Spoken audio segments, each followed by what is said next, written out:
Welcome to the third week of our initiative path from the inside to connect with the universe. This week, what we are going to work with is the concept of Merkaba, which is an Egyptian word related to the vehicle for light. How a human, can connect with this vehicle of light. This concept was born to describe a specific term related to a geometry. And this geometry is like a portal or a vehicle, a way of moving the energy that holds every matter, everything that exists. We usually relate the Merkaba with a spiritual vehicle that is surrounded the humans, but actually is the core of every source of energy in everything that exists. Every molecule, every atom, every chemical, every cell, every body, a sun, a planet, everything is contained in a Merkaba. And that's basically because the Merkaba is the design of every system that exists.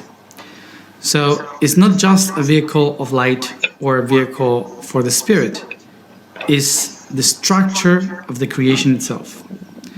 But for that, to understand how to use it, how to work with it, we have to go step by step in how this geometry appears. And for that, we have to go to the very beginning of the universe, when everything was only one. In the very beginning of the creation, what we have is universe. As I said before, the universe is one turning or bending towards itself. So this unity comes back constantly to the same spot, which is itself, to the core of its own reality. So every idea, every intention, everything that could possibly exist is encoded without time, without space, in that concept of universe. How everything turns back to one. But in order for that to take action, this unity needs to divide in two. So this division, this duality, is the one that will allow us to create two different options in which this unity can experience itself in different levels. So this unity, which is the neutral, divides into the positive and the negative. This positive and negative, what we'll do is to create an energy field, a force that creates something new, which is a third option. The positive energy and the negative energy basically are the same system that is divided but is constantly trying to go back to itself. So when that happens, when you only have positive and negative, it constantly will go back to the self, to the unity. So in order for that to transcend, for that to not to go back always to one and be a binary state of 1, 0, 1, 0 constantly, what it does is to create a third option. This third option will able for the system to keep going and keep existing, keep moving, instead of just coming to unity. So we have one that divides in two, positive and negative, and this positive and negative, by the force of unity, creates a third one in the middle that is like a core, a center, that will spin. And that spinning makes that the positive and the negative cannot touch one another and needs always to spin and move constantly, creating a constant machine of energy. So this third option is the one that compose what we call the sacred Trinity. The Trinity is basically the main aspect of the creation of the universe. The universe being only one, the self, the whole, the everything, projects itself into a trinity: positive, negative, and neutral. So these three are the ones that will able to this unity to be seen, to be expressed. So this trinity is the one that will design everything else. And because everything was just contained in a package of information called unity, when it goes out towards the positive side, everything that was contained will start to vibrate, to resound towards the outside. It's like if you hold all the possible, all the energy of the universe contained in once, and suddenly you open it. So when you open it, it's like a wave of frequency that starts to be created and expanding in the cosmos. That expansion towards the positive is what we call vibration. So vibration is the first step towards the outside. The echo of vibration starts to create dissonance or resonance, depending on the waves, how they collapse to each other, and that creates constant waves of energy. So vibration starts to create energy, which is the other side. So we have the positive and the negative vibration and energy. And this vibration and energy, depending on the state in which they resound to one another, will manifest geometrical forms, which will create the third option, which is the matter. So matter is the middle point in between energy and vibration. Vibration generates energy, energy generates matter, and the matter transforms itself through vibration.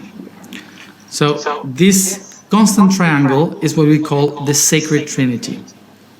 We have set a spiritual concept into the sacred trinity, like the Mother, the Father, and the Son, or even more for the Semitic cultures, the Holy Spirit, the Father, and the Son. So this sacred trinity is just an interpretation of our own cultures regarding something that is cosmic. So everything that first exists in the universe, when the universe starts to expand, is vibration. So it's the first step of the outer world, that everything will resound, everything will vibrate. Vibration is one of the laws of the universe. Everything is vibrating, and everything exists because it's vibrating. And all the states of vibration in the universe creates different rhythms of vibration. And those rhythms are the ones that creates the frequencies. So we have a vibration which is all filling up the universe. These vibrations had certain rhythms according to the echoes that expands, and these echoes of rhythm will create the frequency. The frequency is the way in which we interpret time in this vibration. So actually, the space is all vibration, and time only exists because of the echoes of that vibration, what we call frequency. And that echo, that frequency, is the one that enables the energy. So energy would be the different types of movement of that vibration. This energy will be aligned according to the different types of frequencies. So the highest the frequency, it means more energy. The lowest the frequency, it means less energy. How do we see that?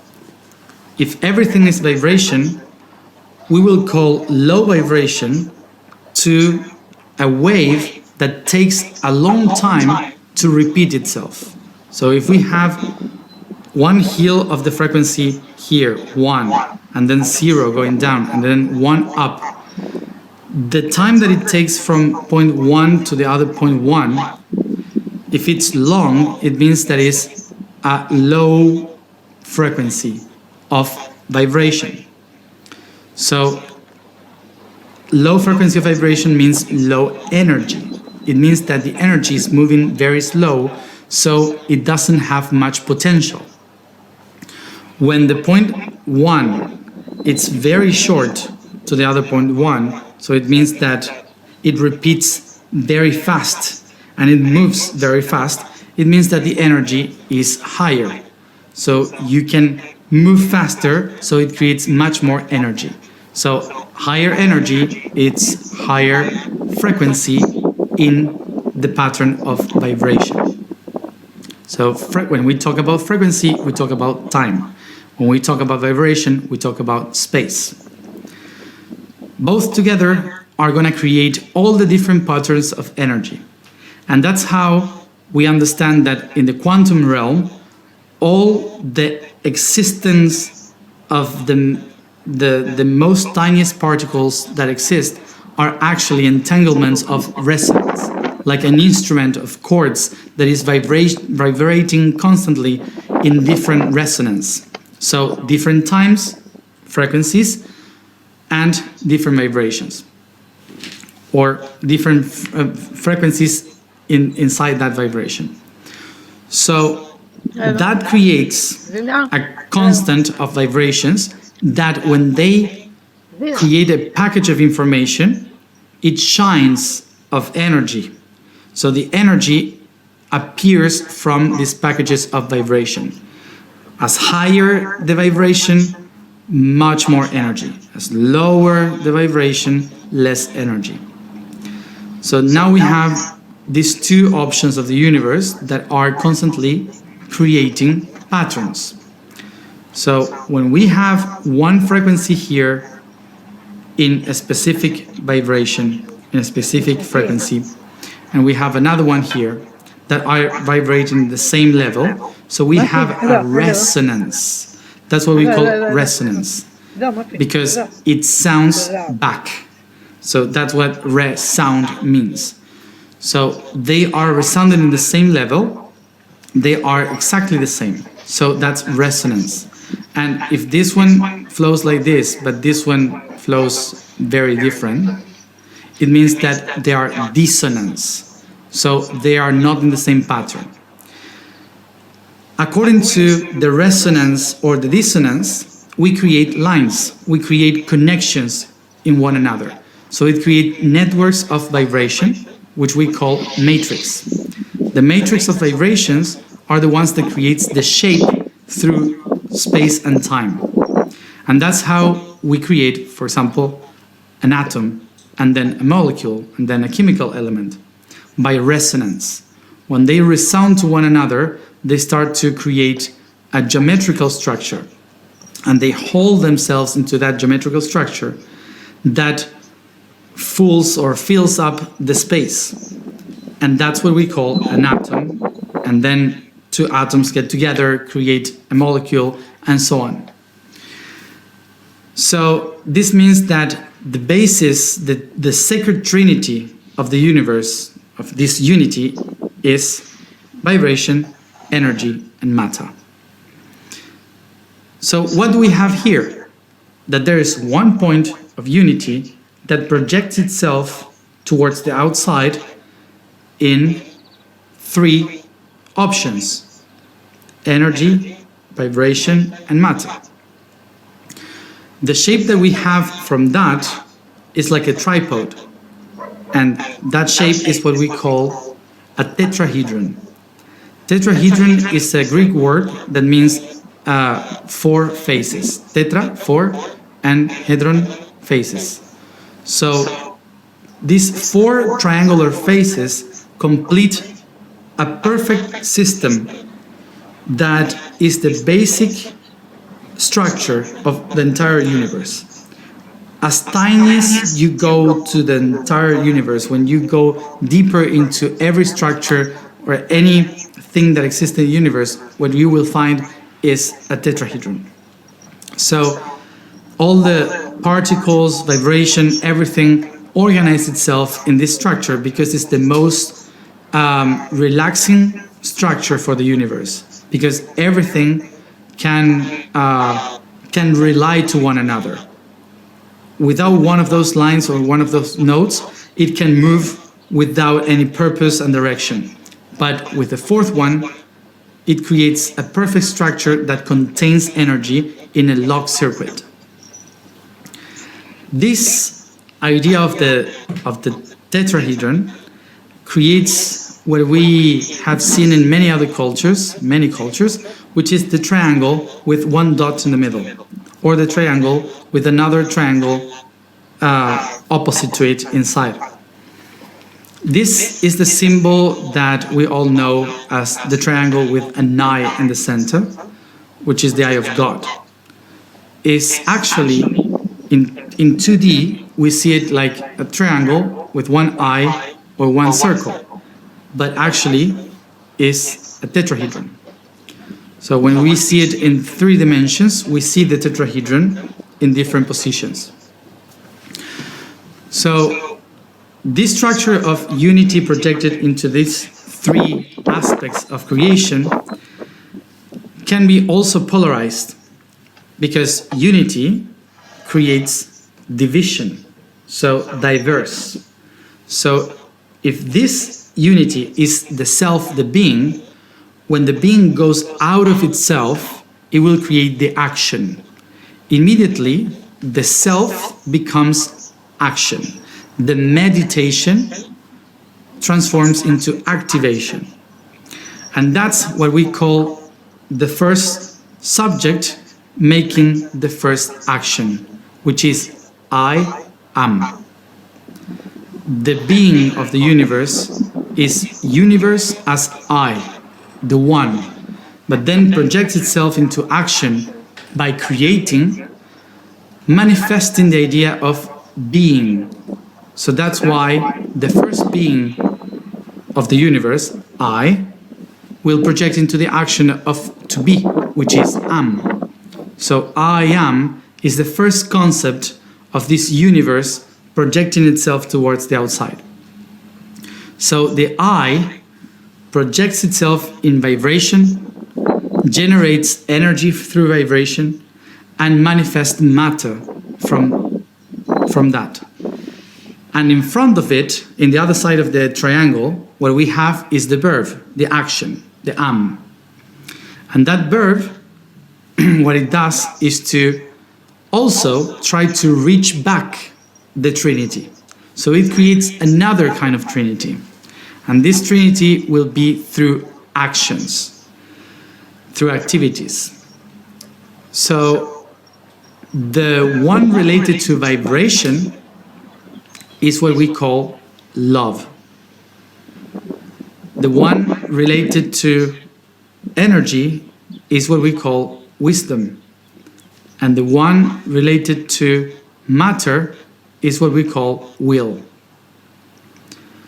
These are the 3 aspects of action, meaning that in the time that the unity creates the reality, this reality is going to be understood by taking action and coherence.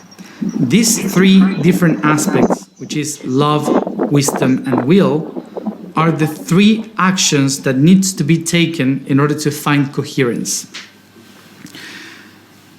So basically, the unity with its trinity of creation is the first tetrahedron. And the action with its trinity of activities, these other 3, is the other aspect of tetrahedron. We have one negative and one positive, one that is inside and the other one that is outside. What do we have from that? We have 2 tetrahedrons that will merge to one another. These 2 tetrahedrons will merge because they are also positive and negative, and they try constantly to get closer to one another, to attract to one another. So I am, you are, he, she is, we are, they are, you are. All of that is together. They're trying to find the subject and the action together. That's why the universe basically summarizes itself into I am. It's the two options, one creating the reality and the other one putting the reality together to come back to unity. This creates the two tetrahedrons that we call the twin flames. Why do we call it twin flames? Because the tetrahedron is the shape of fire. Fire being the first element in this creation, because when everything resounded and exploded, the first element of being created was fire. It was the reaction of all this energy together, manifesting the light. The tetrahedron starts to manifest the light, moving into spirals, because when you put one tetrahedron aside the other, creating a constant pattern of tetrahedrons, what you have is a constant spiral. So, following the lines of every tetrahedron together in a line, you create the spiral of light or the DNA. This element is called the fire element.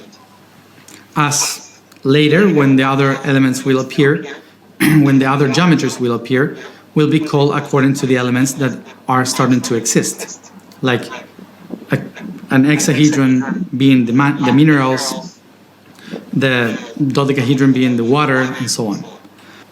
The tetrahedron here represents the fire also because the shape of the tetrahedron reminds you of a flame. It's a trine flame because it has 3 triangles.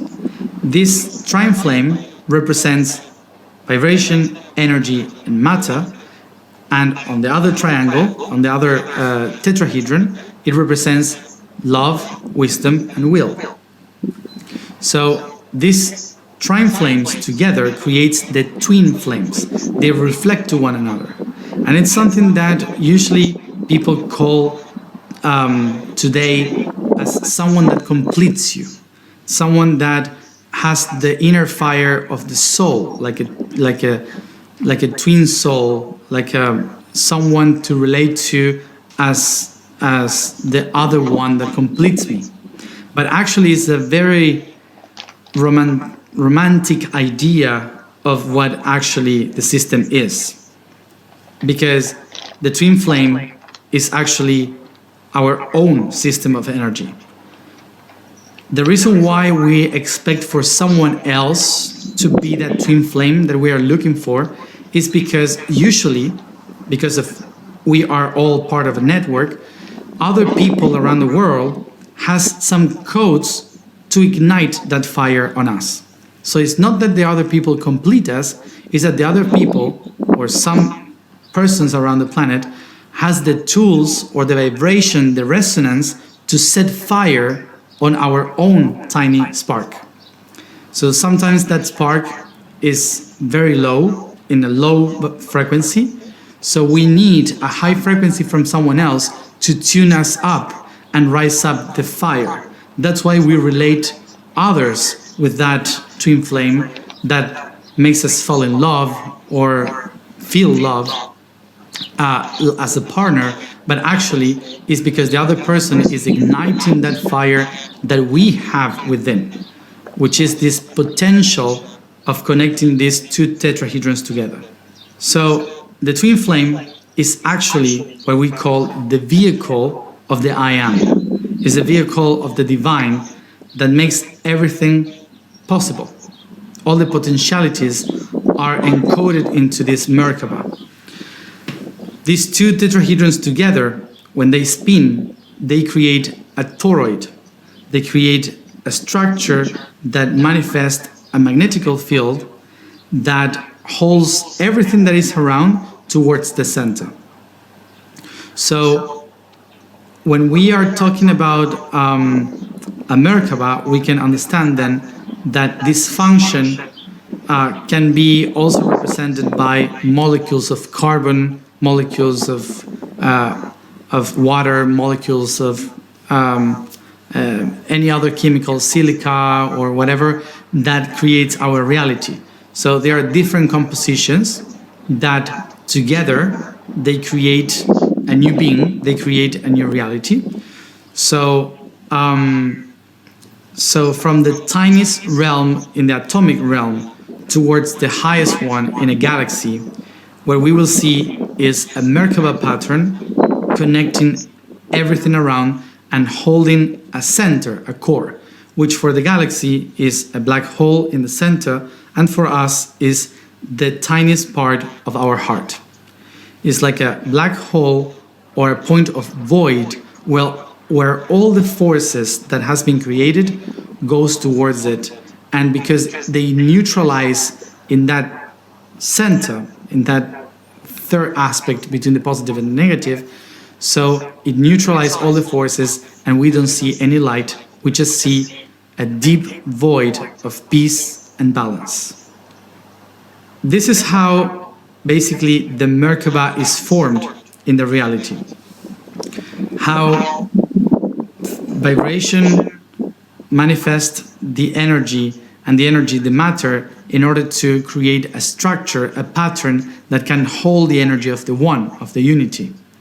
And this Trinity is the one creating all the different options of life that then eventually will act with the will act with the wisdom, and will act with love. So what are these three? Because the universe expresses Trinity in a way that is much more scientific, let's say, because it manifests through measurable aspects like vibration, energy, and matter. But why those who take action has its Trinity in three philosophical aspects?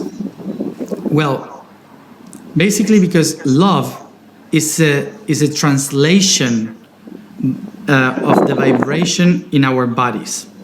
Love is a chemical reaction of vibration that connects us all and maintains us all in the same frequency. So love is not different from vibration. We don't have only one type of love. We have all the different types of love according to different frequencies. There are also low frequencies of love that we call hate, fear, or we have high frequencies of love which we call joy, ecstasy. So these different types of love that can be many, as many colors can exist too, are the different types of links of energy and bounds of energy that connects us all to be one. So usually when we say, when we want to activate the Merkaba and to activate our vehicle of light, what we say is that love should be unconditional. It shouldn't be just any love, it should be unconditional.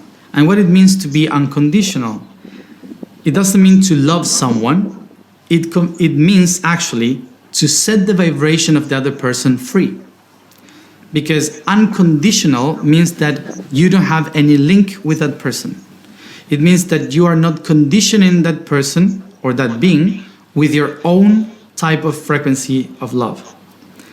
So there is no condition. That's what it means in the word.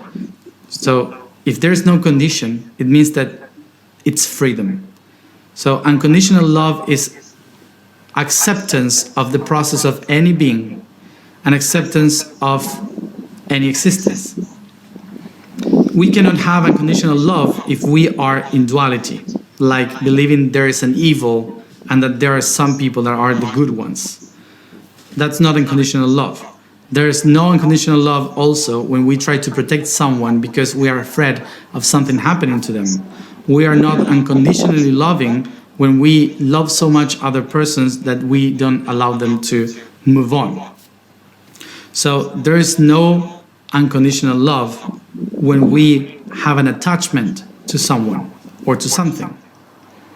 So basically what it means is that we have to, in order to activate really this machine, this pattern of energy that creates us, that connects us with the inner void and connects us with the entire universe, is to practice unconditional love, which means to understand that low frequency or high frequency can be accepted as equal, and that I have to find the best balance in between all of them, not going to extremes. If I go to an extreme, it's the same of doing nothing. So I need the balance between all of them, and to acknowledge all of them and accept all of them in order to fulfill what the frequency of love means. Then we have wisdom. And wisdom is not about knowledge. It's not about the accumulation of data through experience. Wisdom is basically to allow yourself to be what it is supposed to be in the right time and the right place. So wisdom is basically taking action that sometimes is inaction. It means that you are there to be a reflection and an example for everyone that is around.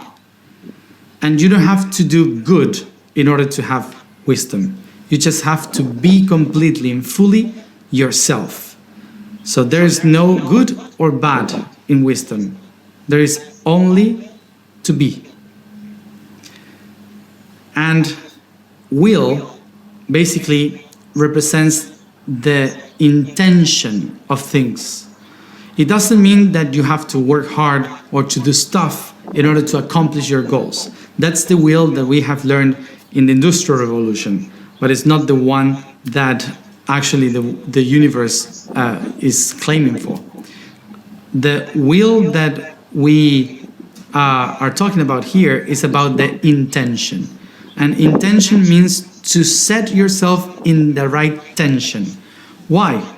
Because if you're playing a guitar, for example, you need to calibrate the chords in order to feel the song, the note. And for that, the chords needs to be in tension.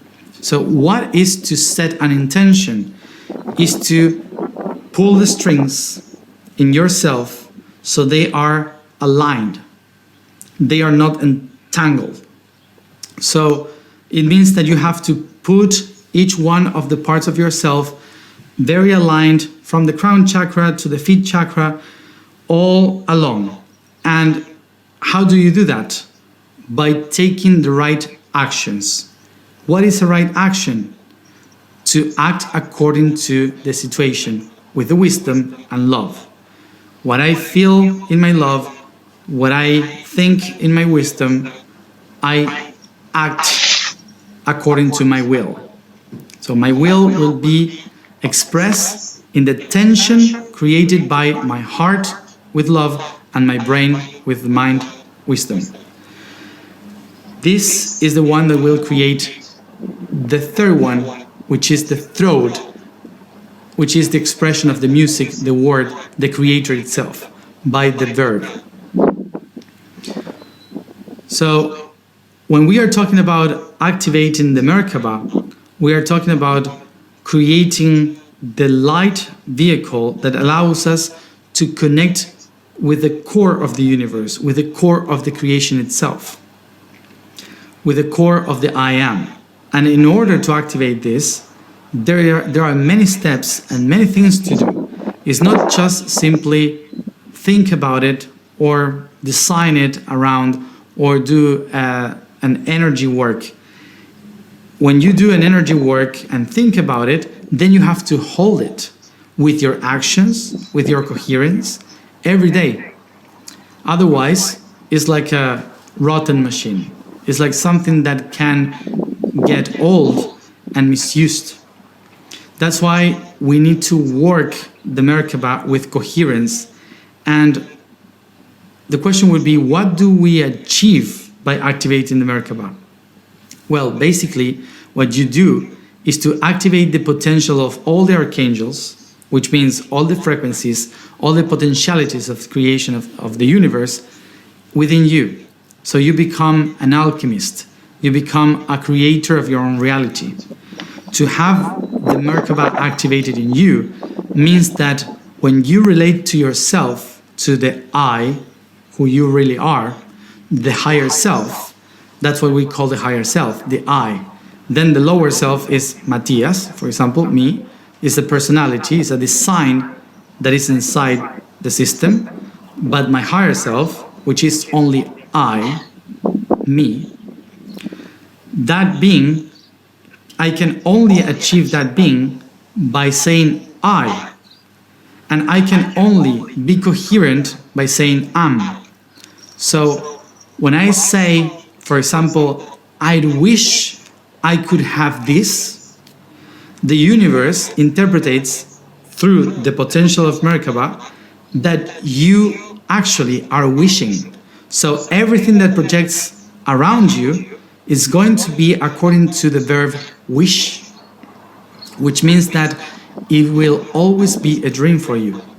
You will never achieve that because it will always be a dream, and you will create constant realities of wishing something new because the potential was set with the verb wish. But if I say I am this, I am that, I am what is needed, the Merkaba activates the potential of making it right now for you, because you are setting the intention that you are the creator of that. That is not something that someone needs to give you from the outside. It's coming from the outside, but you are becoming it. And that's why by gravity, the Merkaba starts to pull the realities towards you because you acknowledge that I am. By doing that, when you say I, you are projecting this reality in your vibration, in your energy, and your matter. You are projecting the manifestation of that idea here. So basically by saying I am this with your verb, you are changing the frequency of your vibration towards that reality. By moving yourself and changing the intention of yourself, what you do is to change the energy. Change the energy of what what you are setting for yourself in your life. Like for example, if I am too worried about getting something, the only energy that I'm gonna create in my life is being worried. So it doesn't matter how good it's going to be what it's coming to me, I will be always worried. But I can change that by laughing, by having fun, by thinking that everything is a play. So I can change the intention in which I will take the action. And the action will come accordingly to that intention. And then the matter. You change the matter by the action, by acting differently as you would do it in the first place. Like take a different action every day. Learn something new, for example. Try to learn something different that you have never thought about. So with these tiny actions, you start to modify also the matter. Usually the greatest alchemists in the past, if you read about them or you listen about them, they knew many things. They knew about architecture, they knew about music, they knew about mathematics, they knew about art, about magic, about philosophy, religion, everything, metaphysics, physics. Why the people that were alchemists or the people that were genius knew a little bit of everything? It's not because they were so clever that they were able to understand everything. It was because they understood that in order to become the everything, they need to learn a little bit about everything in order to open all the potentialities of the Merkaba, of their own self. So they needed to prove themselves that they could be able to learn about different topics that maybe they had no idea before. The action by coherence. to activate the Merkaba, as I said, is to accept. The word for love is to accept every reality that is outside by knowing that if I tune myself with love, I will only be able to see the love coming back. If I am what I'm supposed to be at every second, I will only receive people and realities that are also in their own center, not looking for something. So they will also be in their own center. And by will, remember, you take the right intention, you take the right action in order to move the energy in your life. So the Merkaba is basically not just a vehicle of light, it's a construction of your own self.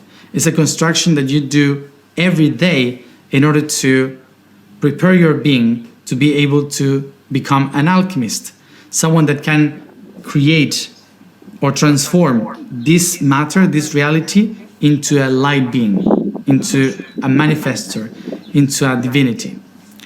Following this idea of the chakras, the Merkaba is related to the root chakra. And the root chakra in our bodies usually is related to something dense, to something physical, to sexuality or something deep that rooted us to this world. But actually, the genitals is the center of the glands that connects you with the spirit. We tend to believe that the one that connects you with the spirit is the pituitary gland or hypophysis gland in the middle of the brain, because it's the one that is connected to the crown chakra. But actually, it's not.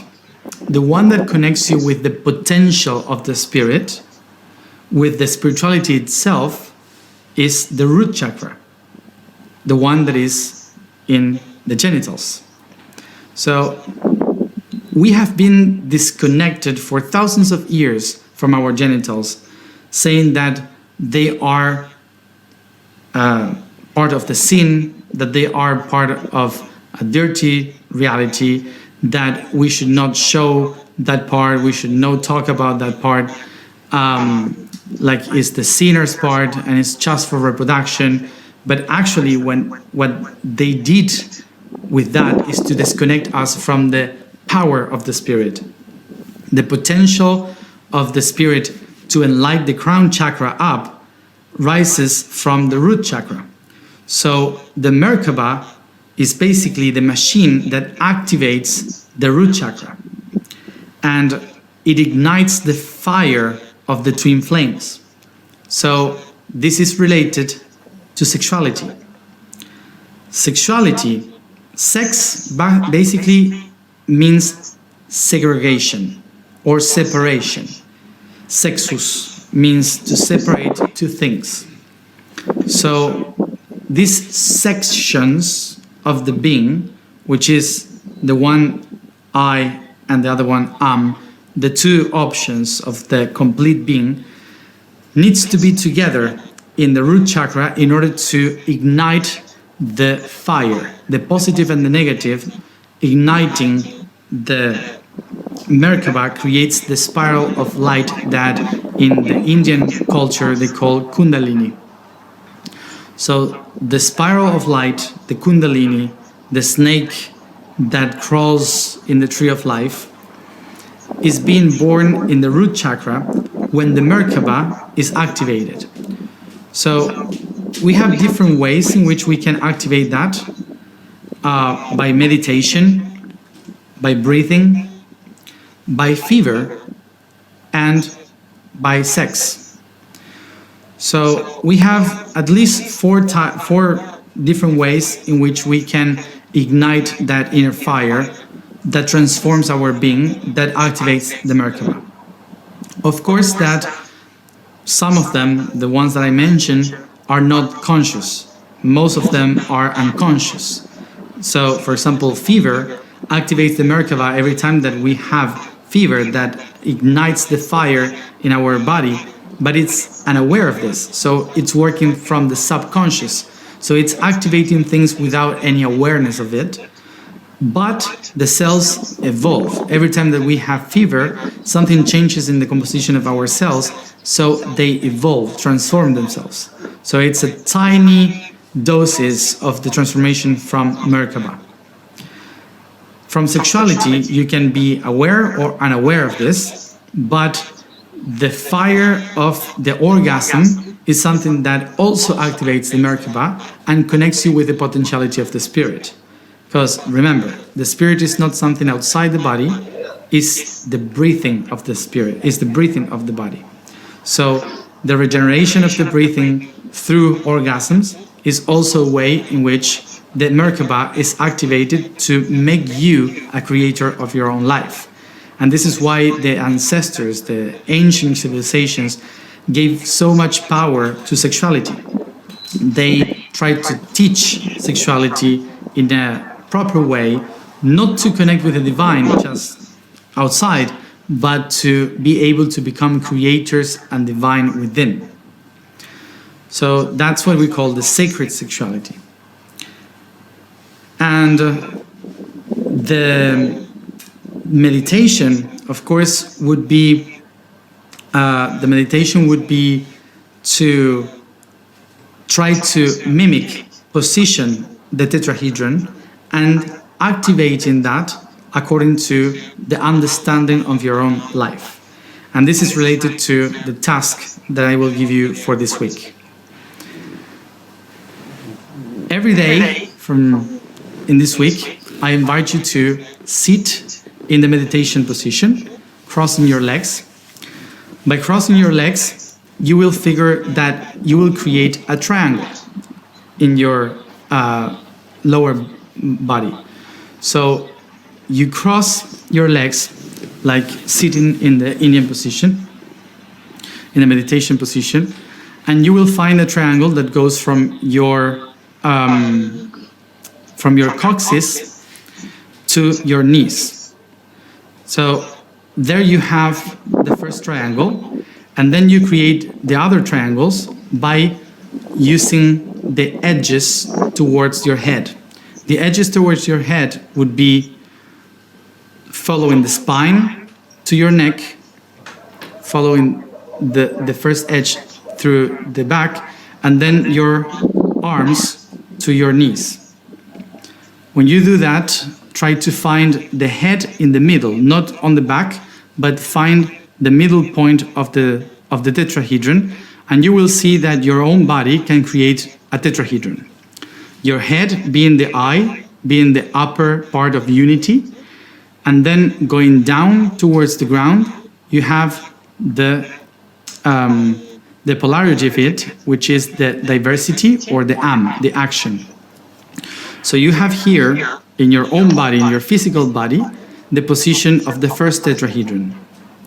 And then from below, you expand towards this height of your chest, and you have the other trinity, one towards your heart and the other ones on your back like the wings. So picture from your heart a ray of light that goes in front, and from your back two wings like an angel. Having that in mind, with your root grounded in the floor, you will have the Merkaba in your physical reality and your ethereal reality. So by breathing, taking deep breath constantly, and every time faster,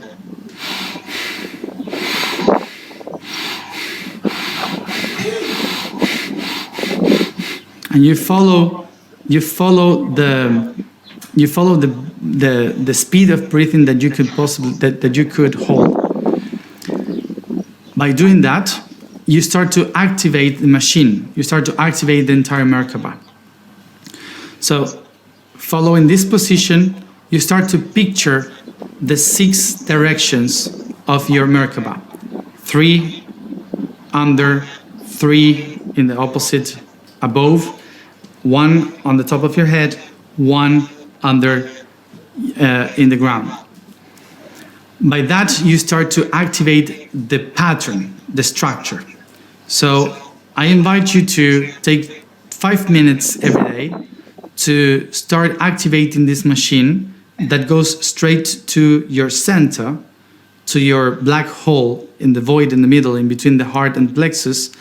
So in that tiny little place, you start to connect with the divine. It's activating your fire. You will start to sweat, you will start to feel uncomfortable too, because the body needs to relocate the energy inside the body.